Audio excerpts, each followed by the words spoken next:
మా పిన్ని కూతురు పెళ్లికి రమ్మంటే మీ చుట్టాలింట్లో ఫంక్షన్ కి నేనెందుకే అని చెప్పి రాలేదు. కానీ వీళ్ళ మేనత్త అల్లుడి అక్క కొడుకు బారసాల ఫంక్షన్ కి మాత్రం నేను వెళ్ళాను.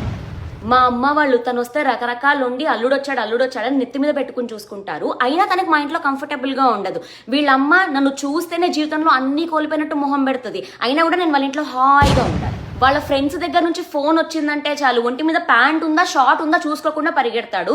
నాతో 10 నిమిషాలు కూర్చొని ప్రశాంతంగా టీ తాగు అనగానే ప్రపంచంలో ఉన్న పనులన్నీ గుర్తొచ్చేస్తాయి. మా నాన్న డబ్బులు ఎక్కువ వేస్ట్ చేయకు బాబు అని ఒకే ఒక మాట అన్నాడు.